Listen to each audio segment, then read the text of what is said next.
নামাজের অভাব ছিল না, দান করত, আমলের কোনো অভাব ছিল না।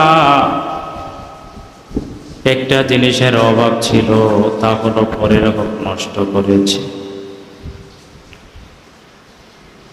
আল্লাহ নবী বলেন, কিয়ামতের ময়দানে ওই ব্যক্তি নিঃস্ব হয়ে যাবে। আল্লাহ বলবেন, বান্দা তুমি জান্নাতে চলে যাও, তোমার আমলের অভাব নাই, নামাজের অভাব নাই, দানের অভাব নাই, সদকার অভাব নাই। ওই ব্যক্তি যখন জান্নাতে ঢোকার জন্য রওনা করবে, কিছু লোক হাজির হয়ে যাবে, আল্লাহকে বলবে, আল্লাহ ওই ব্যক্তির ব্যাপারে আমাদের অভিযোগ রয়েছে। আল্লাহ বলবেন, কি অভিযোগ? বলবে, আল্লাহ আমাদের হক নষ্ট করেছে। ওই ব্যক্তি দুনিয়ার জমিনে থাকতে আমার হক নষ্ট করেছে, আমার সম্পদ নষ্ট করেছে, আমি তো তাকে মাফ করব না। আল্লাহ তাকে বলবেন, বান্দা তুমি কি তাদের হক নষ্ট করেছ? বান্দা চারদিকে তাকাইবে, সত্য বলবে, আল্লাহ আমি হক নষ্ট করেছি। বলবে, তাদের হক তুমি আদায় করো। ওই ব্যক্তির পাহাড় পরিমাণ নেকামল থাকবে। বলবে, আল্লাহ কিভাবে তাদের হক আমি আদায় করব? দুনিয়ার জমিনে আমি তাদের জমি নষ্ট করেছি। এটা তো দুনিয়ার জমিন নয়, যদি দুনিয়ার জমিন হইতো তাহলে আমি তাকে জমিন দিয়ে দিতাম, জায়গা দিয়ে দিতাম। আল্লাহ বলবো, এখানে দুনিয়ার জায়গা নয়, তাদের হক তুমি আদায় করো। তারা বলবে, আল্লাহ ওই ব্যক্তিকে বলো আমাদের হক আদায় করার জন্য। ওই ব্যক্তি বলবে, আল্লাহ কিভাবে হক আদায় করব? আল্লাহ বলবে, তোমার পাহাড় পরিমাণ নেকামল থেকে নেকামল দিয়ে দাও। ওই ব্যক্তি পাহাড় পরিমাণ নেকামল থেকে যখন তাদের হক আদায় করার জন্য নেকামল দিয়ে দিবে, এক পর্যায়ে তাদের হক আদায় করতে করতে যখন নেকামল গুলা শেষ হয়ে যাবে, আরো লোক থাকবে, তারা বলবে, আল্লাহ আমাদের হক আদায় করতে বলে। ওই ব্যক্তি বলবে, আল্লাহ আমার তো নেকামল শেষ হয়ে গেছে, আমি কিভাবে হক আদায় করব? ওই অভিযোগকারীরা বলবে, আল্লাহ তোমার এ বান্দাকে বলো আমাদের গুনাহগুলা যেন সে নিয়ে যায়, আমাদের গুনাহগুলা নিয়ে গেলে আমাদের হক আদায় হয়ে যাবে।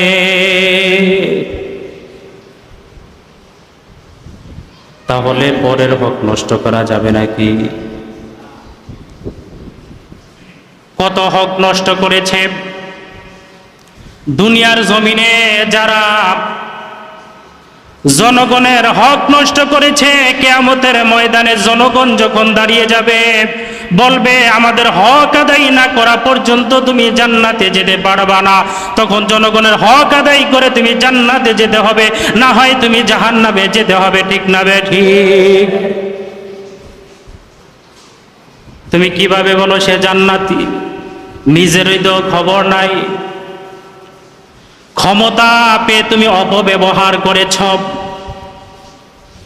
কিয়ামতের ময়দানে আল্লাহর কাছে যখন আল্লাহ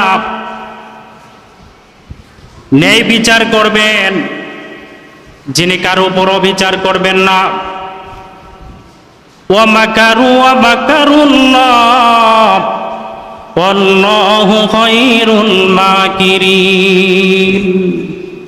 কিয়ামতের ময়দানে যেদিন ক্ষমতার অধিকারী হবেন তিনি কে? আল্লাহ। ন্যায় বিচার করবেন, কার উপর কোনো বিচার করা হবে না। এই জন্য আপনি যে জনগণের হক নষ্ট করেছেন, কিয়ামতের ময়দানে আল্লাহর দরবারে জবাবদিহি করতে হবে কি হবে না? আরো জোরে বলেন, হবে কি হবে না? কিয়ামতের ময়দানে আল্লাহর দরবারে জবাবদিহি করতে হবে। পালায়ন করে বাঁচার কোনো রাস্তা নাই। যত চেষ্টাই করো, আল্লাহ ছাড় দেয়, ছেড়ে দেয় না, আল্লাহর দরা বড় শক্ত দরা।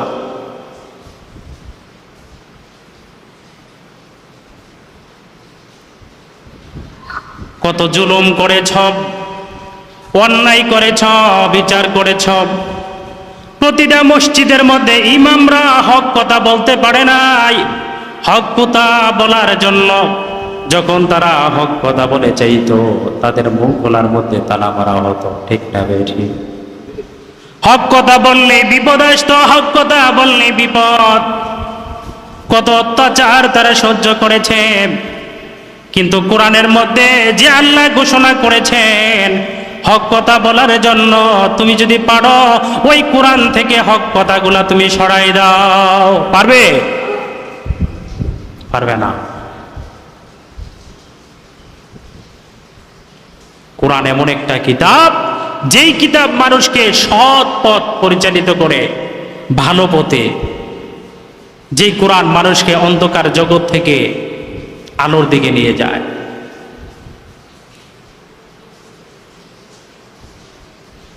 যুবকরা হলো জাতির জন্য একটা ফুটন্ত গোলাপ। এই যুবকগুলা যদি নামাজি হয়ে যায়, ইসলামের কর্ণধার হয়ে যায়, একদিন পুরা বাংলাদেশ নামাজে আমলে পরিণত হয়ে যাবে। ঠিক না বেঠি?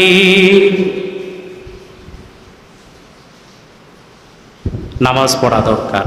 এজন্য প্রতিটা জায়গাতে আজান হয়ে যাবে, মসজিদে ঢুকতে হবে।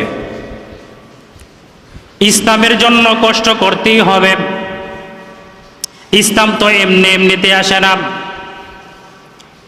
হযরত হুযায়ফা রাদিয়াল্লাহু তাআলা আনহুকে কত কষ্ট দিয়েছিল।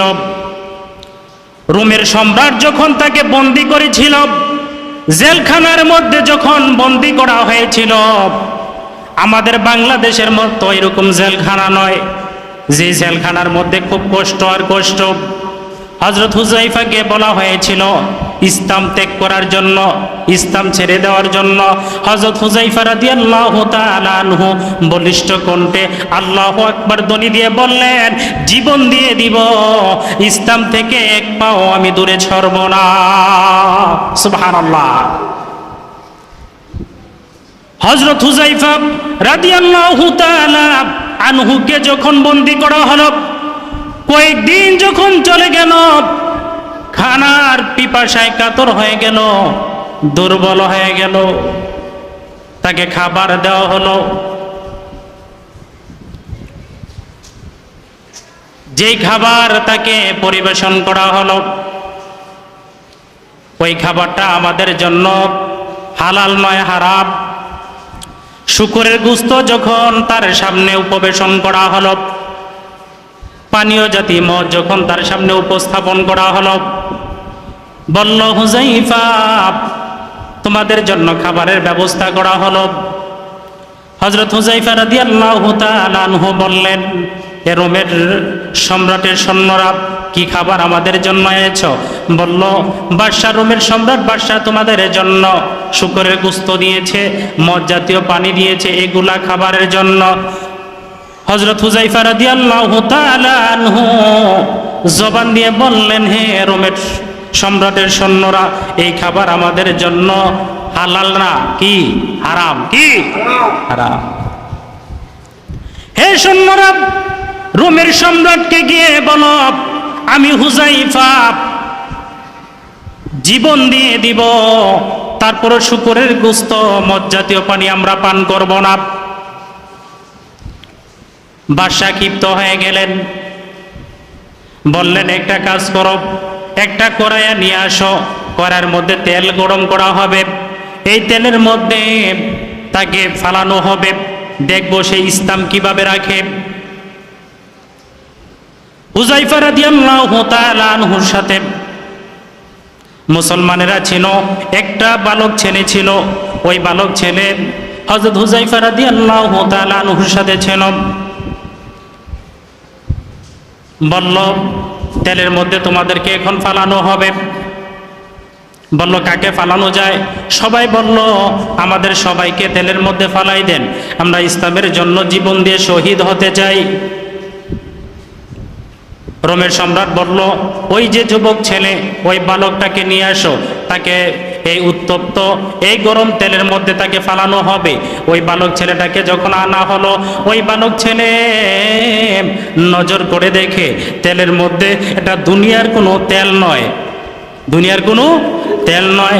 বলতেছে হযরত হুযায়ফা রাদিয়াল্লাহু তাআলা আনহুর চেহারার দিকে তাকায় চোখের পানিগুলা ছেড়ে দিয়ে বলল, হুযায়ফা, এটা দুনিয়ার তেল হতে পারে, আমি নজর করে দেখি আমাদের নবীজি জান্নাত নিয়ে হাজির হয়েছে।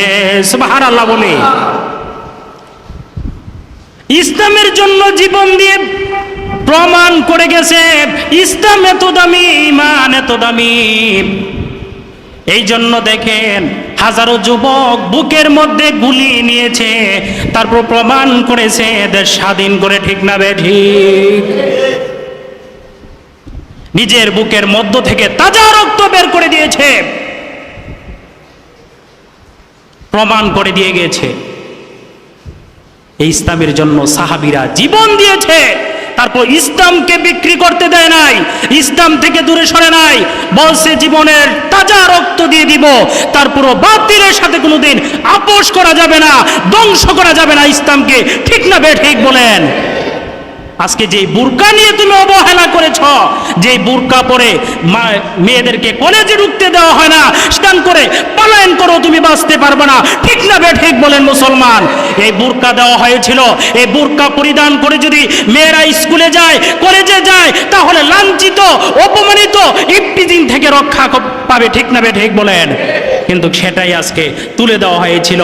এই বুরকা পরিধান করে যাওয়া যাবে না, এই বুরকা নাকি এটা বাজে একটা পোশাক না, এই বুরকা মেয়েদেরকে আব্রু করে রেখেছে, মেয়েদের শরীরকে ঢেকে রেখেছে। যে মেয়েটা বুরকা পরিধান করে স্কুলের মধ্যে গেছে, এই মেয়েটা কোনোদিন ইফতিজিং এর শিকার হয় নাই, ঠিক না বেঠিক বলেন? হযরত হুযায়ফা নজর করে দেখেন রোমের সম্রাট যখন এই বালক ছেলেকে বলল, বালক রে, তোকে এখন তেলের মধ্যে ফালাই দেওয়া হবে। বালক বলল, রোমের সম্রাট, জীবন দিয়ে দিব, তারপর ইসলাম আমি ছাড়ব না, ঈমান আমি ছাড়ব না। এই বালক ছেলেটাকে যখন তেলের মধ্যে যখন ফালানো হলো, এই বালকটা যখন এক পর্যায়ে তেলের জন্য উত্তপ্ত হয়ে বাজি বাসের মতো যখন পুরা ভাজা হয়ে গেল, হযরত হুযায়ফা নজর করে দেখে এই বালক ছেলেটা দুনিয়ার জমিনে যখন তোমরা দেখবা উত্তপ্ত তেলের মধ্যে যখন মাছ বাজি করা হয়, বেশি যখন গরম হয় তখন মাছটা পুড়ে যায়, ঠিক না বেঠিক? এই বালক ছেলে দেখে নজর করে দেখে এই বালক ছেলেটা এরকম ভাবে মাছের মতো পুরা ভাজি হয়ে গেল। হযরত হুযায়ফাকে বলল, হুযায়ফা, এখন তুমি ইসলাম ছাড়বা না, তুমি ছাড়বা না? হযরত হুযায়ফা বললেন, ও রোমের সম্রাট, আমি জানিয়ে দিতে চাই আমি ইসলাম ছাড়বো না, আমি ঈমান ছাড়বো না। কারণ হলো তুমি জানোনি যে আল্লাহু আকবার আজানে ধ্বনি দেওয়া হয়, নামাজের মধ্যে আল্লাহু আকবার বলা হয়, জানাজার নামাজ পড়তে হলে আল্লাহু আকবার বলা হয় কি হয় না? আল্লাহু আকবারে আজান শুরু হয়, আল্লাহু আকবারে আজান শেষ হয়, ঠিক না বেঠিক?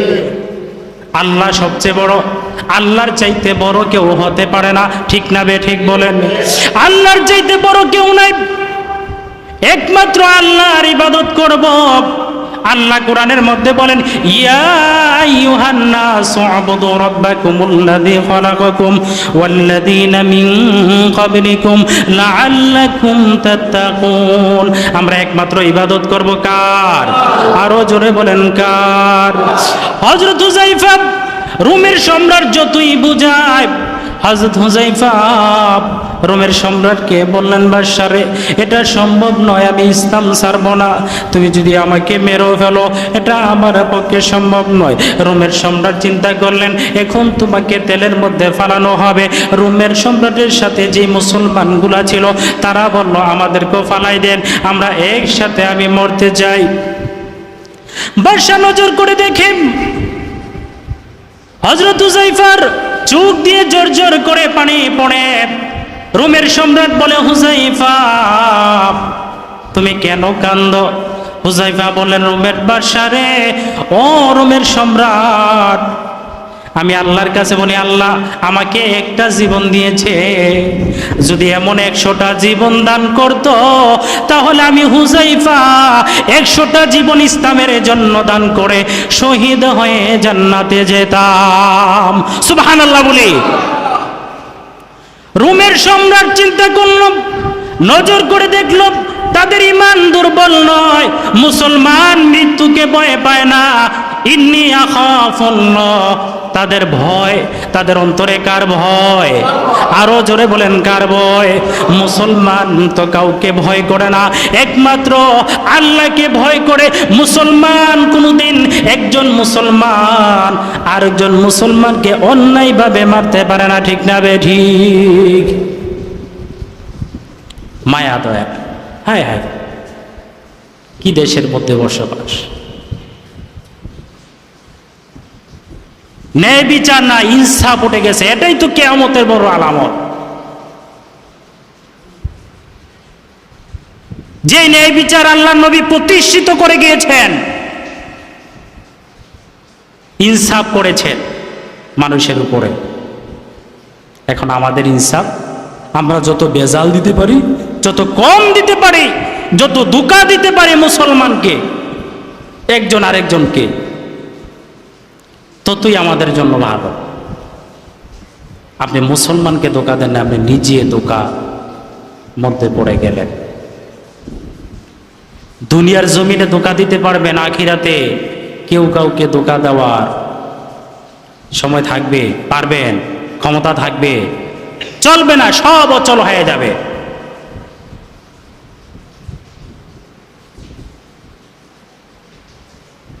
যে আল্লাহ আসমানকে আকাশ বানিয়ে দিলেন, জমিনকে বিছানা বানিয়ে দিলেন, বান্দা বান্দি রাতে ঘুমাবে আরামের জন্য, জমিন থেকে ফসল উৎপন্ন হবে, এই ফসল থেকে মানুষ রিজিকের ব্যবস্থা করবে।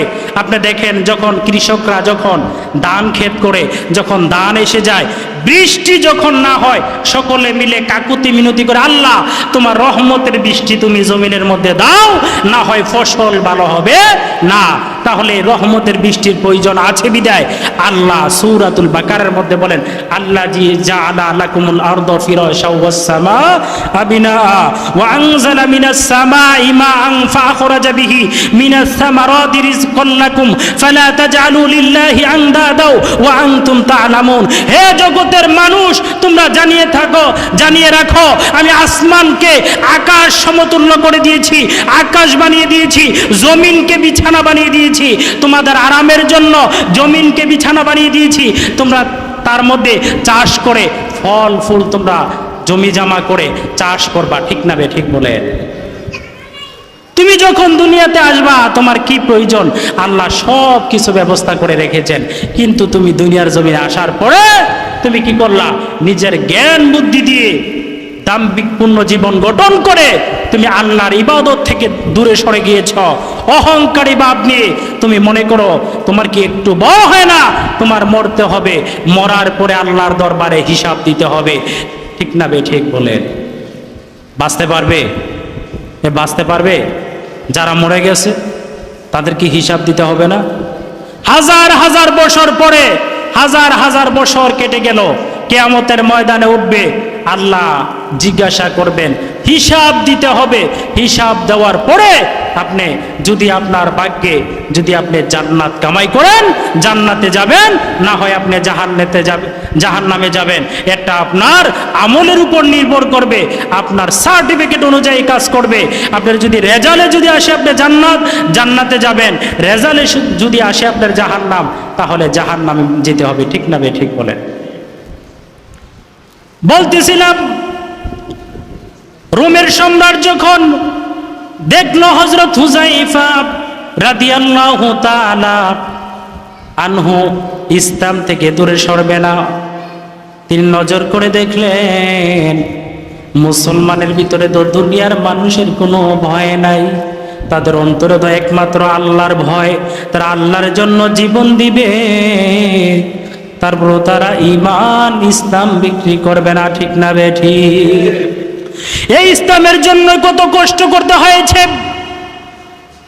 যেই নবীজি ইসলাম প্রতিষ্ঠিত করতে গিয়ে কালিমার দাওয়াত দিতে গিয়ে, নামাজ প্রতিষ্ঠিত করতে গিয়ে কত কষ্ট করেছে। এই কালিমা প্রতিষ্ঠিত করতে গিয়ে কত মানুষ না, কত আলেম ওলামা জেল কাটতে হয়েছে, শুলির মধ্যে চড়তে হয়েছে, ঠিক না বে ঠিক? আমরা তো মনে করি কালিমা লা ইলাহা ইল্লাল্লাহু মুহাম্মাদুর রাসূলুল্লাহ আমরা পড়ে বসে থাকি।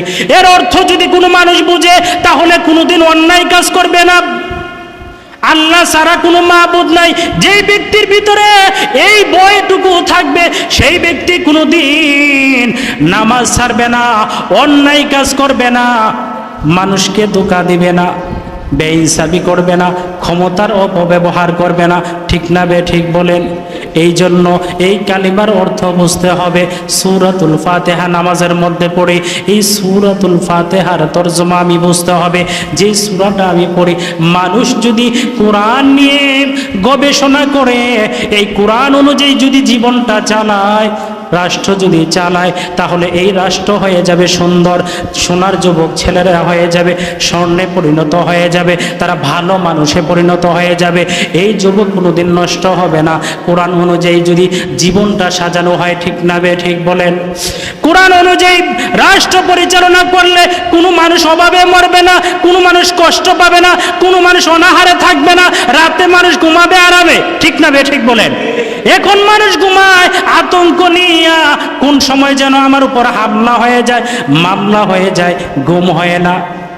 যখন কোরআনের আইন যখন বাস্তবায়িত হয়ে যাবে, কোরআন আইন অনুযায়ী যখন রাষ্ট্র পরিচালনা করবে, মানুষ নিরাপদে চলাফেরা করবে, মানুষের কোনো কষ্ট হবে না, মানুষ সুন্দরভাবে মসজিদে এসে কাতারবন্দি হয়ে এক আল্লাহর গোলামি করবে, এক আল্লাহর জন্য জীবন দিয়ে দিবে, তারপরও ঈমান বিক্রি করবে না, ঠিক না বে ঠিক? নামাজ পড়া দরকার আছে না নাই? আরো জোরে বলেন, নামাজ পড়া দরকার আছে না নাই? সকলে এক হয়ে, একতাবদ্ধ হয়ে আল্লাহর হুকুম পালন করার জন্য মসজিদে গিয়ে কাতার বন্দী হয়ে আমরা আল্লাহর হুকুম পালন করব। কোনো অহংকার নাই আমাদের মধ্যে, কোনো বাপসাপ নাই। যারাই দাঁড়াইব নামাজের মধ্যে সকলে এখানের মধ্যে মুসলমান, এক মুসলমান আরেক মুসলমানের ভাই, এর জন্য একজনের সাথে আরেকজনে কাঁধ মিলিয়ে দাঁড়াবে, ঠিক না বে ঠিক বলেন? আরেকটা জিনিস আমরা দেখি নামাজের মধ্যে, অনেকে নামাজ পড়ে সামনে দিয়ে দৌড়ে যায়। কেন জানাবেন? এই যে এক ব্যক্তি নামাজ পড়তেছে, আপনি একটু ওয়াইট করেন, একটু বসেন। পাগলের মতো যে আরেক ব্যক্তি নামাজ পড়তেছে, আপনি যে চলে যাচ্ছেন, আপনি জানেন কত বড় গুনাহ।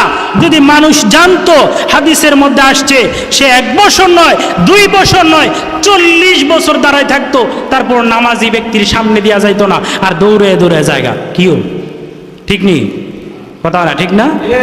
নামাজ পড়তেছে চাইতেছে গা, এর মধ্যে ওই যে সূত্রা আছে, এটা আপনারা ব্যবহার করেন, প্রয়োজন এটা দিয়ে আপনারা যান। কেন যান গা? একজন ভাই নামাজ পড়তেছে না, একজন ব্যক্তি নামাজ পড়লে তাকে এইভাবে হাত দিয়া তাকে বাধা দেওয়া যায়। এখন যদি আপনি যদি বলেন, এখন যদি একজন এমনি নামাজ পড়তেছে, আমরা যাইতেছেন, এ যদি এমনি হাতরা ফাতে, আপনি হাতটা ঠেলা দিয়ে ধরে পারেন না, থাপ্পড় দিয়ে লাগবে। নামাজের মধ্যে ফাইজ দাবি শুরু করছে বেড়া, নামাজের মধ্যে হাত দিলে কি লেগে কইব কি কইতো না? হ্যাঁ, কেউ কইব কি হইতো না? কইব। তো এই জন্য আপনি নামাজের সামনে দিয়ে যান কেন? আপনি বসে থাকেন, এটা বেশি দেখা যায়। নামাজ পড়তেছে, সামনে দা দৌড়ে যেতেছে, ছায়া রয়েছে, কোনো ভয় নাই। কিরে ভাই, মসজিদের মধ্যে আল্লাহর ভয় থাকবে মুসলমানের ভিতরে, তা আল্লাহর ভয় থাকলে একজন ব্যক্তি, নামাজি ব্যক্তির সামনে দিয়ে যান কেন আপনি? আজকের পর থেকে যেন কাউকে নামাজি ব্যক্তি সে নামাজ পড়তেছে বসে থাকবেন, যাবেন না। আপনি বের হয়ে যাচ্ছেন, আপনি দুনিয়ার মানুষকে ফাঁকি দিয়ে যাচ্ছেন, আজরাইলকে পারবেন? খালাতো ভাই, মামাতো ভাই, যে আমার চাইয়া দিস 10 লাখ টাকা তোর অ্যাকাউন্টে দিয়ে দেবো, আমার মাফ কর, হয় না? মাফ করবো? মাফ করতো না, টান দা একবারে আছে না, রুটারে টান দিয়ে আত্রা ডুয়ে নিয়ে যাবো। বেনমাজি হলে কলজা গুর্দা সিরা মিরা বাড়িব, পায়খানা করে দিবে, প্রস্রাব করে দিবে, বয়ে সহ্য করতে পারবে না। তাহলে তার সাথেও তো আপনি পারবেন না। তাহলে এত ভয় কি, এত ক্ষমতা কিসের, এত অহংকার কিসের? আল্লাহ যেন সকলকেই